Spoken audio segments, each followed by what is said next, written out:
This episode of Big Cat Rescue is brought to you by Audible. Go to audiblepodcast.com/BigCatTV to get a free audiobook download of your choice when you sign up today.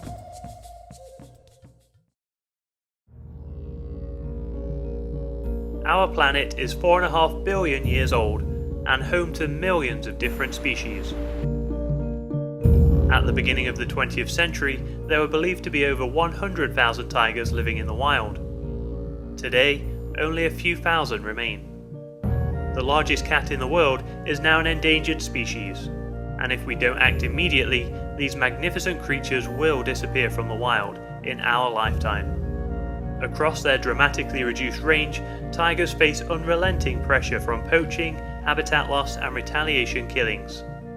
Tigers are forced to compete for space with dense and often growing human populations. The local communities surrounding tiger habitats depend on forests for firewood, food, and timber. As habitats shrink and more people enter the forest, the number of attacks is rising. Tigers are struggling to find adequate food and begin hunting domestic livestock that the locals depend on for their livelihoods. When this happens, many communities retaliate, sometimes killing the offending tiger or capturing it and sending it to a zoo.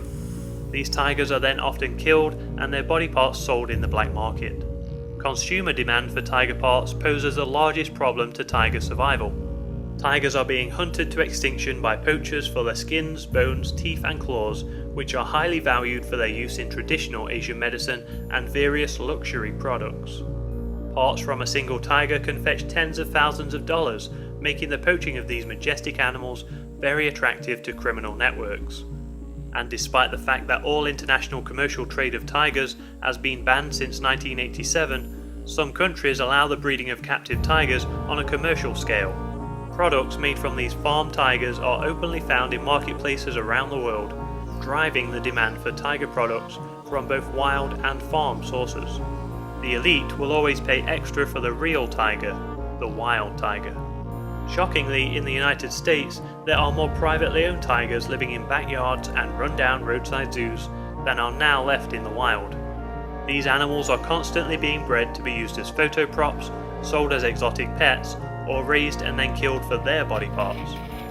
In many states, people can keep a tiger, lion, or any other species of big cat on their property without reporting it to local officials or neighbours, and there's not enough money or manpower to determine how many big cats are living in backyards and to enforce the patchwork of laws that do exist. Exotic animal trafficking is a multi-billion-dollar industry, and the crimes associated with it are rarely prosecuted.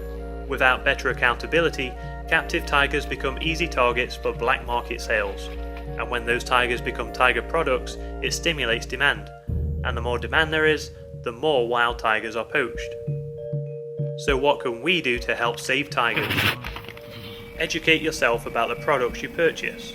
Every day, people unknowingly purchase a wide variety of paper, timber, palm oil, and coffee products provided by corporations who do not use natural resources properly. Never participate in pay-to-play schemes, where tiger cubs are exploited as photo props for the paying public and then dumped back into the exotic animal trade when they can no longer be used. This is how most of the tigers in cages begin their life. Give them a voice. Support organisations that are working tirelessly for stricter regulations regarding captive animals. Currently, the Big Cats and Public Safety Protection Act is before Congress. This is the most important bill ever to protect big cats from abuse. It will ensure that tigers, lions, and other big cats, which are kept as pets and exploited in roadside zoos and travelling exhibits, do not threaten public safety, diminish the global big cat conservation efforts, or end up living in deplorable conditions where they can be subject to mistreatment and cruelty. It's now or never for the tiger, and if we can't save the tiger, how will we ever save the planet?